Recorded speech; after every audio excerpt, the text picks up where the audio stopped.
Japan Airlines Flight 123 crashes into a mountain, killing 520 people.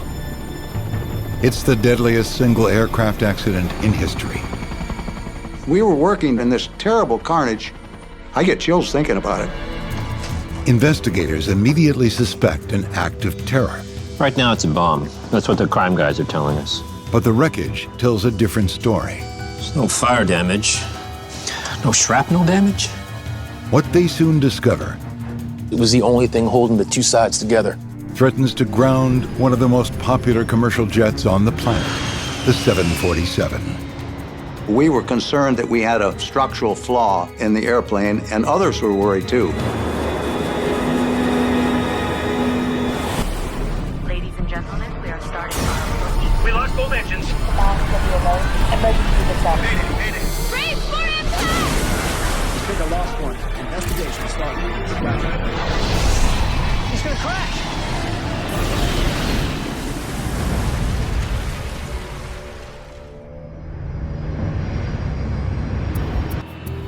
It's 6:10 p.m. at Tokyo's Haneda Airport. Japan Airlines Flight 123 is ready for departure. Number 1 engine start. In the left-hand seat is 39-year-old First Officer Yutaka Sasaki, training to become a 747 captain. I'll handle the radios while you fly. The captain is Masumi Takahama, a former military pilot who joined Japan Airlines 20 years ago. Flight plan calls for a right turn out. Haneda ground. Japan Air 123, request taxi. Charlie 7. Thank you, sir.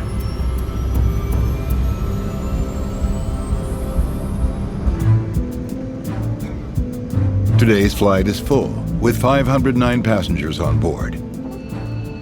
It's the start of the Obon holiday.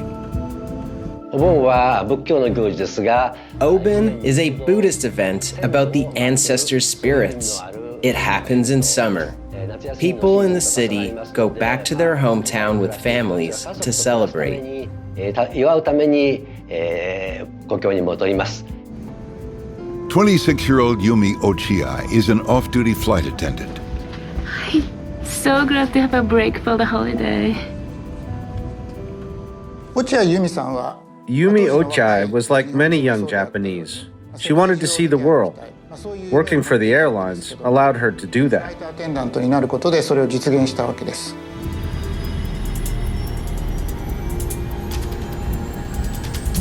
V1. Rotate. 30 minutes before sunset, Flight 123 lifts off. Positive rate. Gear up.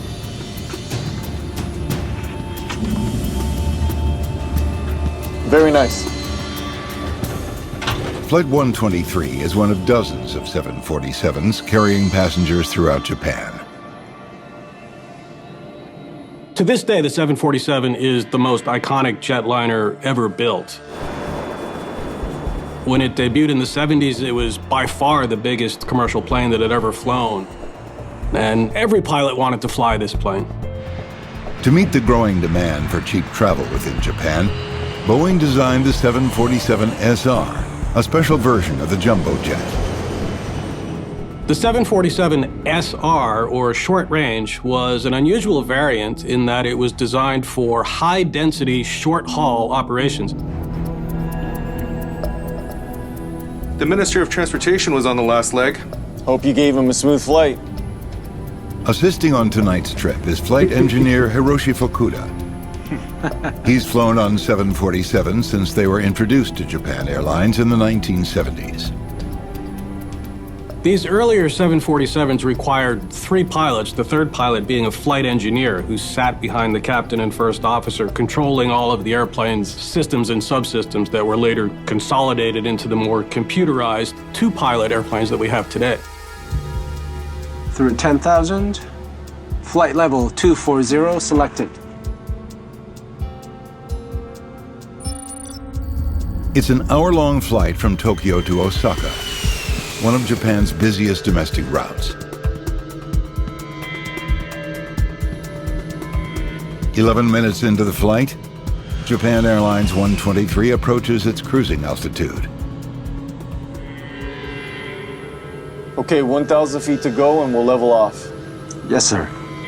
As they near 24,000 feet, the crew settles in for what's expected to be a smooth flight. Whoa. If an airplane is suddenly displaced by some violent force, the autopilot can suddenly kick off. Then the pilots now have to take control and physically steer the airplane again. Something exploded? I'm squawking 7700. Putting 7700 into the transponder is a way of broadcasting an urgent situation. Was that a gear door? Check gear. What about the engines? All engines are good. When something unusual or sudden happens, pilots are trained to stop, analyze, evaluate the situation before simply reacting. Look at this. 16 seconds after the explosion, the pilots realize the cabin is losing pressure. If an airplane depressurizes at anything over 20,000 feet or so, now suddenly you don't have oxygen to breathe. Put on your oxygen mask, fasten seatbelts. We are making an emergency. The emergency masks provide only 15 minutes of oxygen, just enough for an emergency descent to below 10,000 feet. Something exploded. Right turn. Right turn. Tokyo, Japan Air 123. Having trouble.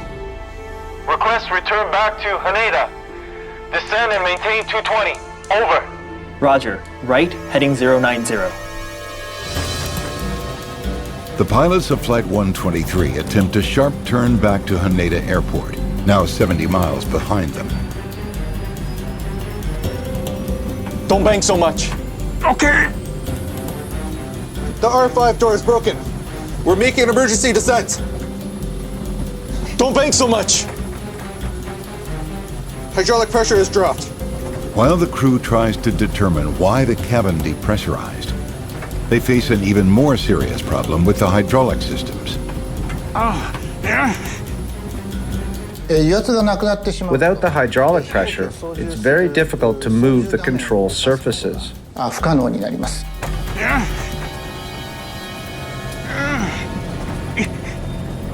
Don't bang so much, it's manual. The decrease in hydraulic pressure is making it difficult for the first officer to stop the dangerously steep right turn. Turn it back. It won't go back. Hydraulics are all out. Nobody in that cockpit had ever seen a complete hydraulics failure. There was no checklist, no procedure for how to deal with that. Descent. The pilots are unsure if their control inputs are doing anything. What's going on?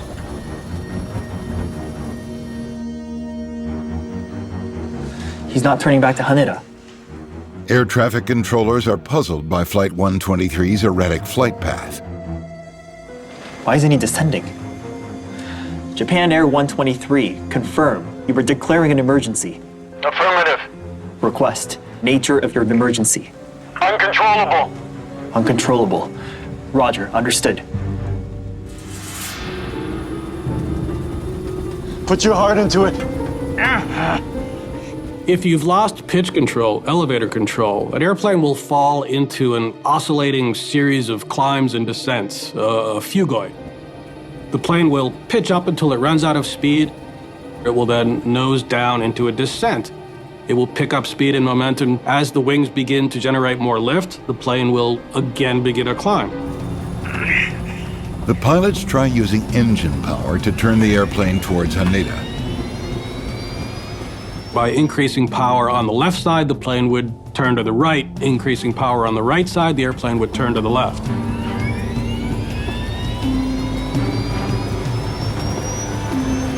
It works. The 747 starts a slow turn to the right. We are making an emergency descent. Put on your oxygen mask. Fasten seatbelts. Don't worry, the pilots have turned us back. We will be landing in Haneda soon, Put on okay? your oxygen mask. Fasten seatbelts. Still at 22,000 feet, the captain can see Haneda in the distance, 81 miles away. Can you hold? The crew reflexively thought, let's get this plane back to Haneda. And why Haneda and not somewhere closer? Because they were familiar with Haneda. Haneda is within reach, but the plane's erratic behavior is worsening. And the pilots are at the breaking point. Put on your oxygen mask. Fasten seatbelts. In the cabin, emergency masks are running out of oxygen. Fasten seatbelts. We are making an emergency descent.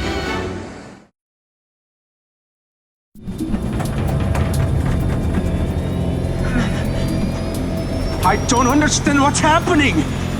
For 14 minutes, the crew of Japan Airlines 123 has been struggling to control their 747. They can't get the plane to descend. Gear down. Lowering the landing gear, dumping all of that machinery down into the airstream will slow a plane down by vastly increasing the amount of drag, helping it to descend. Doesn't work. The gear won't go down. Let's try the alternate. In an emergency situation, like a hydraulic failure, the crew can lower the landing gear with gravity. However, once the gear is down, it cannot be pulled back again. Lower! Yes. Yes. Gear coming down. Really, they're just trying desperation moves here, trying to find the right configuration to stabilize the plane as best they can.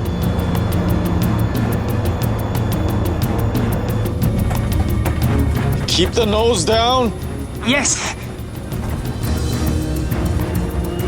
With the landing gear down, the aircraft begins to slow. We are descending now. 15 minutes after the incident began, Japan Airlines 123 is finally losing altitude. The gamble has paid off. It's not in what I would call controlled flight, but it's a steadier condition than it was in, and it's descending now into lower altitudes where passengers can breathe again.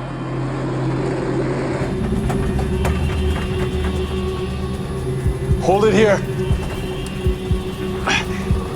We're over Lake Sagami. Just ahead, the pilots see the familiar lights of Tokyo. But the captain's optimism vanishes when the plane suddenly banks hard to the left. This may be hopeless. Lower the nose more. Request radar vectors to Haneda. Roger, understood.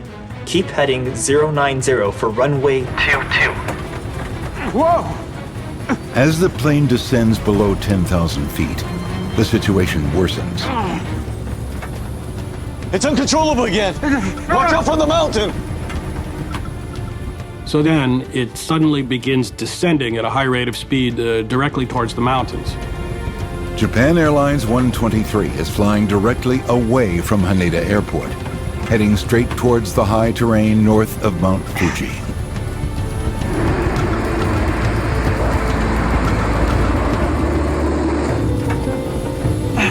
Right turn or we will hit the mountains. Yes! 9 minutes after lowering the landing gear, the plane has descended 15,000 feet.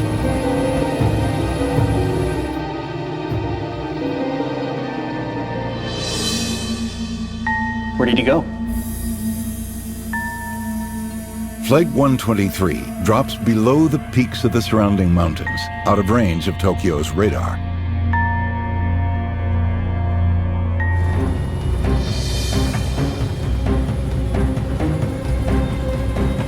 Max power. Incredibly, the pilots are able to arrest the dramatic dive.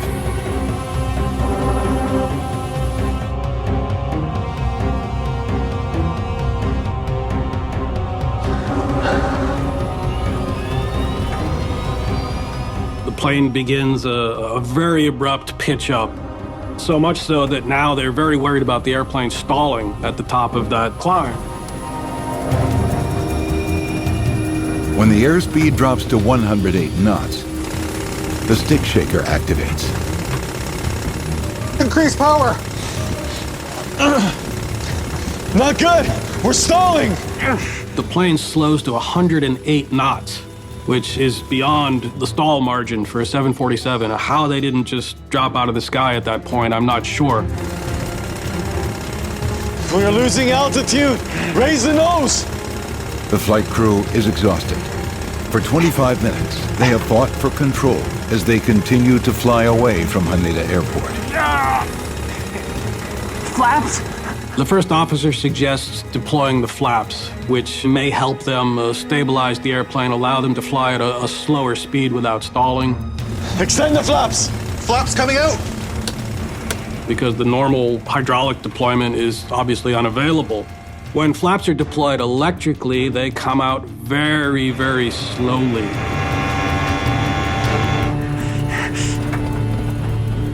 For more than a minute, Flight 123 flies almost normally.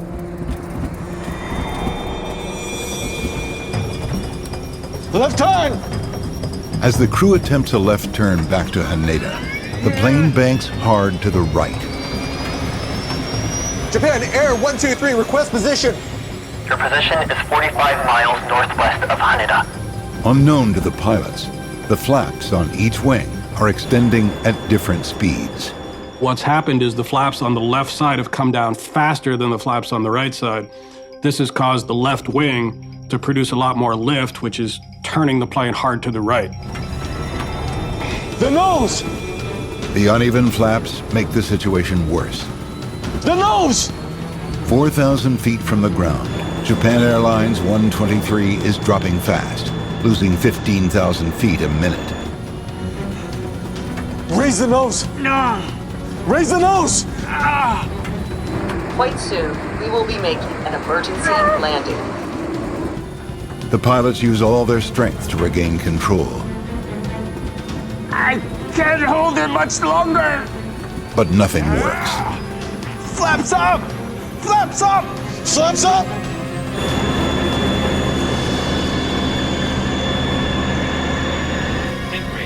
Raise the nose! Power! Yeah.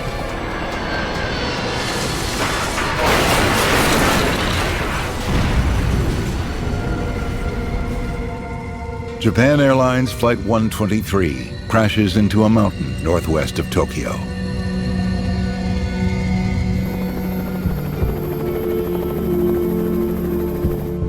When rescuers reach the site the next morning, they find devastation.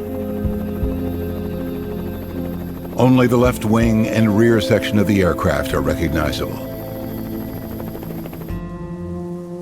As rescuers examine the tail section, they make an astonishing discovery.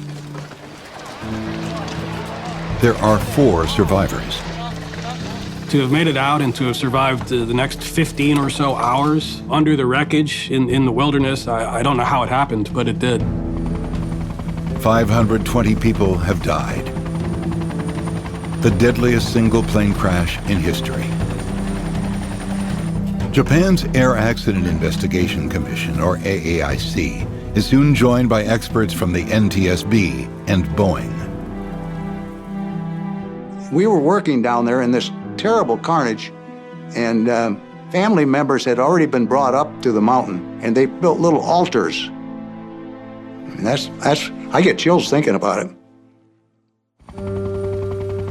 One of the survivors is Yumio Chiai, the off-duty flight attendant. She's able to talk? Though injured, Yumi is able to speak to investigators. Yumi, can you tell me what you remember? We were ascending when something exploded behind me. Investigators discover that 12 minutes into the flight over Sagami Bay, there was an explosion. The survivor's account gives investigators their first big clue. After the sound of the explosion, Mrs. Oshiai saw a white fog. And this white fog is a result of a sudden decompression.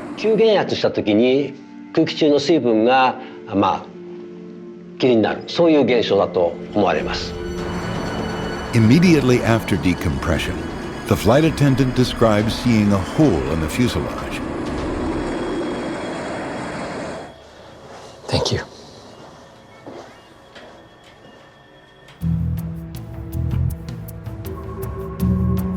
Based on the survivor's account, investigators are immediately suspicious. Right now it's a bomb. That's what the crime guys are telling us. Japan is already on high alert. 2 months before the crash, a bomb detonated at Narita Airport on the same day that an Air India 747 fell from the sky off the coast of Ireland. There was all kinds of concern internationally and in Japan that we had a terrorist group trying to blow airplanes out of the sky. Let's keep an open mind and look for something else. Even if you think it might be a bomb, that's speculation. The 747 was one of the more popular airplanes in service at this time, and we were worried that if it was something else, it might ground the airplanes. Make sure we catalog everything. With the black boxes sent off for analysis, investigators examine the wreckage in an aircraft hangar. Let's test for explosive residue near the back. I had this package of glass bottles and cotton swabs and tweezers and alcohol and water, and diligently swabbed the aft lab walls and sent the samples back to the company in Seattle.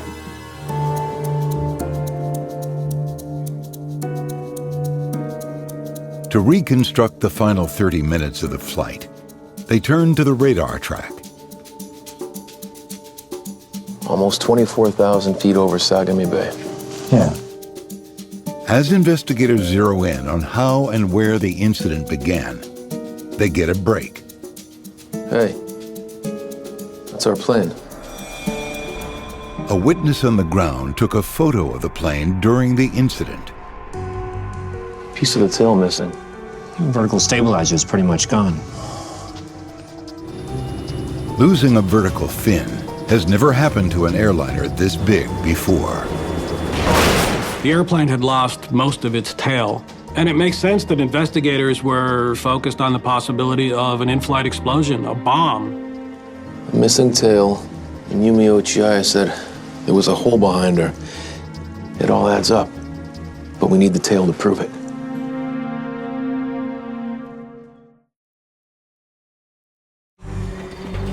The day after the crash of Japan Airlines Flight 123, part of the missing tail is found floating in Sagami Bay, south of Tokyo.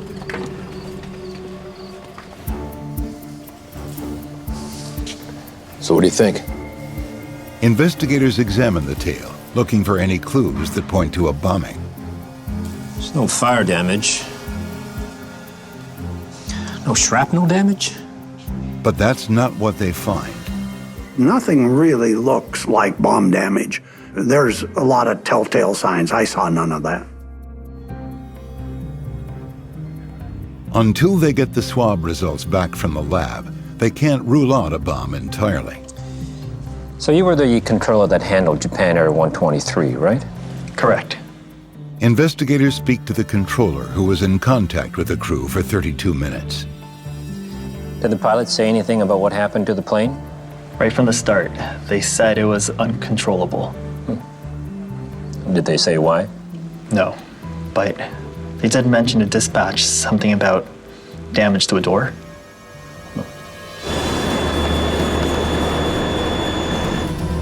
The R5 door is broken. We're making an emergency descent. Thank you. It's very helpful.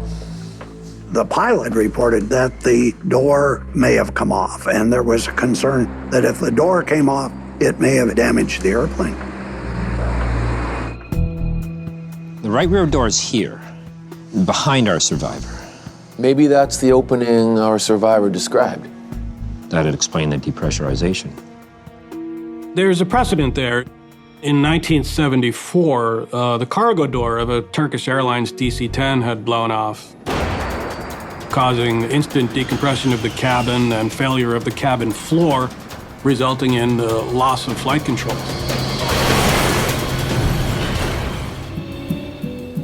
The door is big, so it could definitely do damage to the tail. Enough damage to knock it right off the plane?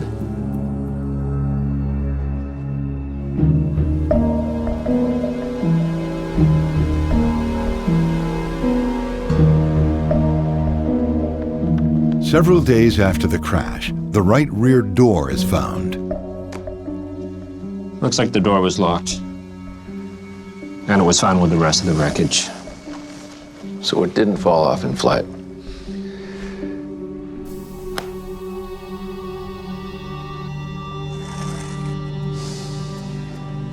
It was a good theory. I know. We're missing something.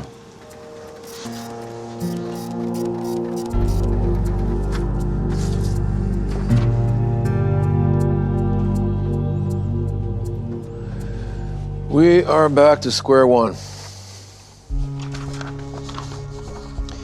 No trace of explosives found on the wreckage. Flight 123 was not brought down by a bomb. Well, one thing's for sure. Something happened in the back of that plane. Was there a structural issue? Was there a design issue even, which might affect more 747s than just this one? We really needed to get an answer to that. We need to reassemble the tail. While investigators focus on the rear of the plane, the Japanese government orders inspections of all 747 tail assemblies. Around the world, the safety of the 747 is questioned. There was moves by the Europeans and the Brits to ground the 747, and that would have had terrible economic impact on the United States. So from their first emergency call to the crash, it was almost 32 minutes. The team turned to the cockpit voice recorder for clues. Let's hear it. Get quick. Thank you. Sounds normal. It's just a flight attendant asking for something on the intercom.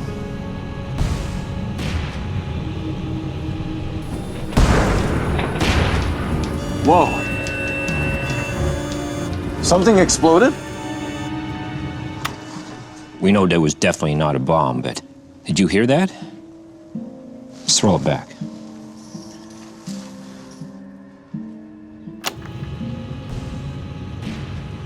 Yeah, I heard that. That was 2 explosions. We didn't know what the boom was when we heard it on the CVR. Okay, let's assume that the first explosion was a decompression somewhere behind Yumi. What about the second one? Let's just keep listening. Don't bang so much. It's manual. Turn it back. It won't go back. Hydraulics are all out. The 747 has 4 hydraulic systems that control the rudder, elevator, ailerons, flaps, and landing gear. 2 booms and no hydraulics. Yeah, they had a lot to deal with. For investigators, it's an important clue. If you lose all your hydraulic systems on the airplane, you don't have any control of the flight controls. It's no wonder they told ATC they were uncontrollable. So having gone away from the door, we began focusing on the aft end of the airplane. Somehow they're all connected.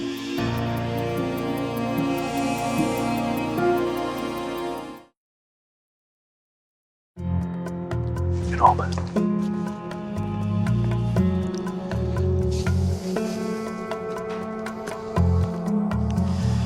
Let's try to pinpoint the cause of the decompression.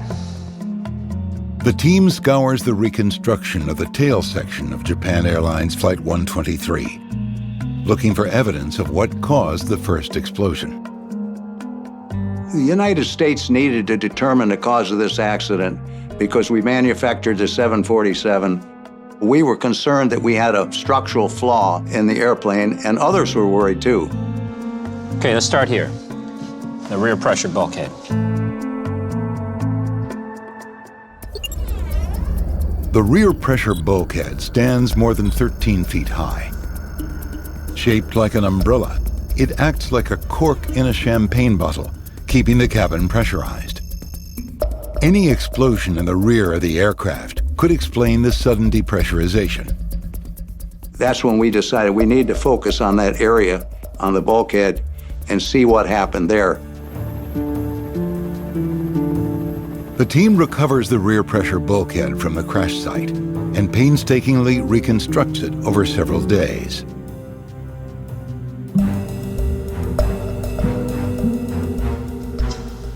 So this is it, huh? Yeah. At 24,000 feet, that's over 250,000 pounds of pressure. It's a lot of force. The rear pressure bulkhead has to hold the pressure inside the airplane. It's got to be very, very strong. It's got to be fail-safe, and it needs to do its job reliably.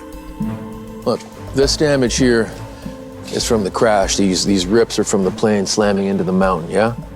One of the things that investigators are trained to do and eventually learn to do is to look for anything that's out of the ordinary. Check this out. This isn't crash damage, this is a rupture. Yeah, and a clean one at that. Look, it runs mainly along this line of rivets. The straight line fracture certainly piqued our curiosity as to what this was all about. Investigators discover a rupture 41 inches long. Because of this long, flat area that we saw, it made us very curious that this thing had ruptured instantaneously and caused this explosive decompression.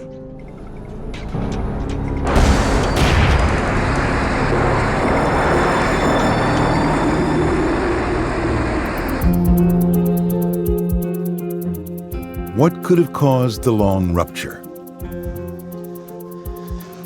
What do you have? The team examines a piece of metal from where the rupture occurred. Striations. Lots of them. Under close examination, they discover a web of radiating contours called striations. They are telltale signs of growing cracks. Every time a little fatigue progresses, it leaves a mark, what they call striations. It's long-term metal fatigue. Yeah. Every flight, every time they pressurized the cabin, those fatigue cracks would have grown. If microscopic cracks form under rivets on the pressure bulkhead, they would continue to grow with the forces of the plane being repeatedly pressurized. So once the airplane's in service, these cracks start developing, but they start under the rivet heads where you can't see them, and even once they progress outside, they're very difficult to see because they're only a few millimeters long. Why did the cracks form in the first place? Yeah. Pressure bulkhead's one of the strongest parts of a 747. The design philosophy for the pressure bulkhead included a fail-safe design. If this rear pressure bulkhead had a fatigue crack begin, it would stop because there's a piece called a crack stopper. The rear pressure bulkhead consists of 5 bays. Each bay is separated by a strap or crack stopper designed to contain a small crack and prevent it from spreading to other bays. So why did this rupture spread beyond the crack stopper? Investigators dig into the maintenance history of the aircraft. Maybe this will help. This plane had a previous accident. 7 years earlier, the plane had an incident landing in Osaka. It suffered a hard tail strike. Severe damage to the rear pressure bulkhead. Keep going. Bottom of the bulkhead was crushed. Sent for repairs.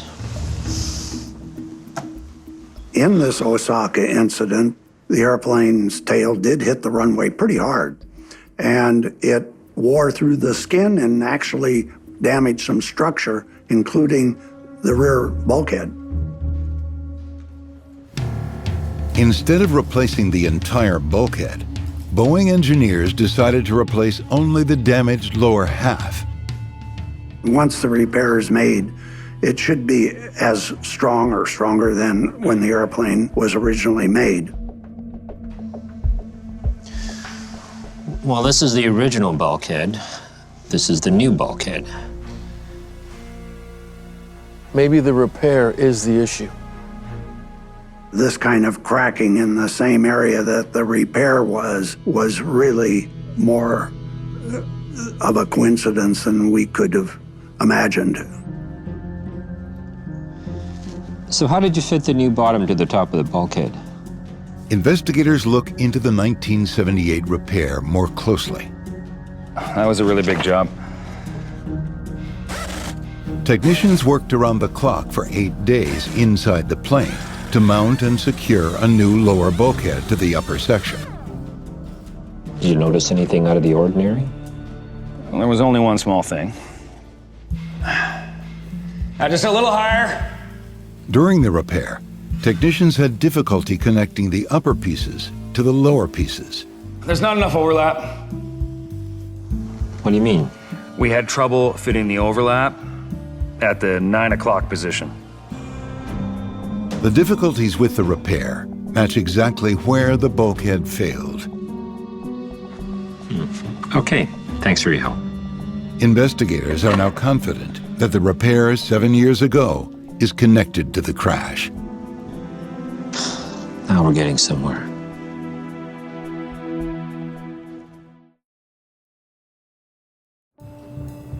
Okay, normally the top and bottom are held together with 2 rows of rivets, yeah? Investigators scrutinize the repair of Flight 123's pressure bulkhead. Right, and they did that everywhere except for right here. One area of the bulkhead, the skin did not overlap enough.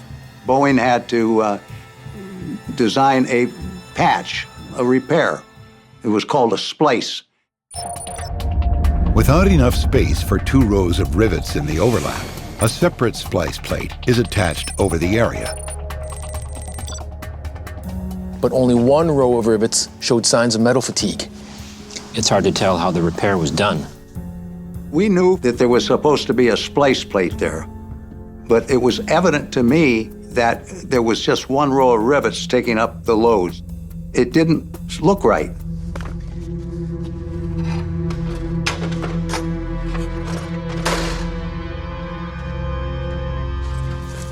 They used 2 different splice plates. And by using 2 different splice plates, they compromised the repair. Investigators discover the repair team cut the splice plate in 2, perhaps for easier installation. The lower plate helped secure the overlap. The upper plate did not. That 1 row of rivets was insufficient to sustain the loads, and eventually fatigue cracks started and the whole section failed. The fracture followed the gap between the 2 splice plates.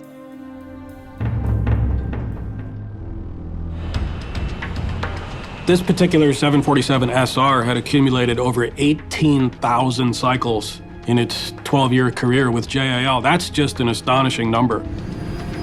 V1. Rotate. Each one of those cycles, each one of those takeoffs and landings meant pressurization and depressurization cycles. The rear bulkhead now had a weak spot. It was sort of like a ticking time bomb ready to fail. That's it. That's got to be it. It's what investigators call the golden nugget. We found the aha, that's the cause. There's no question that if done correctly, the repair would not have failed. Investigators have discovered what caused the rapid decompression. But they still need to understand why the tail detached. The bulkhead ruptures here, and all that pressurized cabin air has got to go somewhere. Now, the shock wave flows up the tail, and it must have just popped off like a champagne cork. The first boom was the failure of the bulkhead. And the second one was after the vertical tail pressurized and it failed.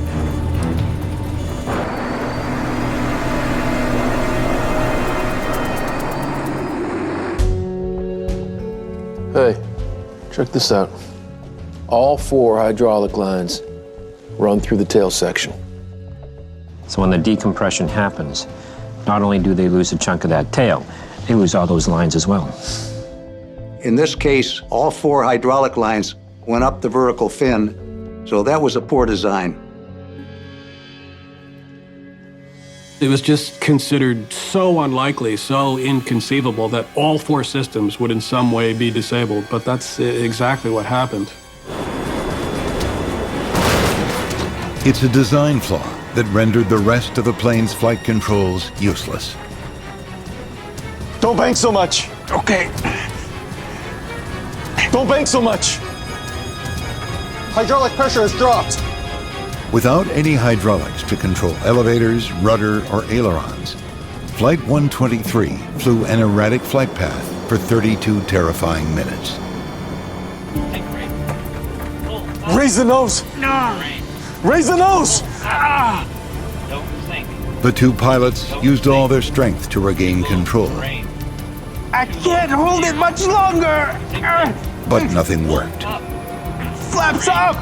Flaps up. Flaps up.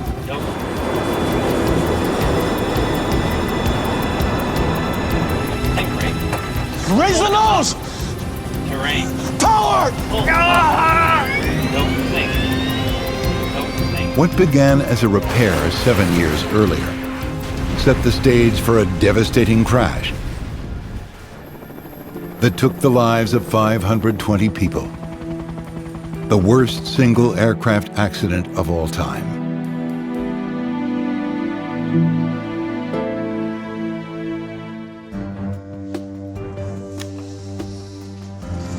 The initiation and propagation of the fatigue cracks. A series of recommendations takes direct aim at the original 747 design.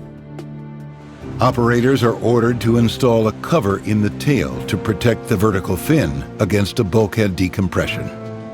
The improper repair. Emergency cutoff valves are also recommended to prevent a total loss of hydraulic pressure.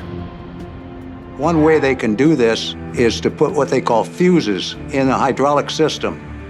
If you cut the line, the hydraulic fluid would be trapped in the rest of the line, and they were installed on the 747.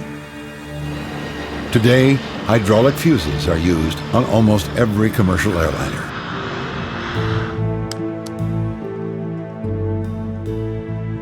This accident was a watershed moment in aviation safety.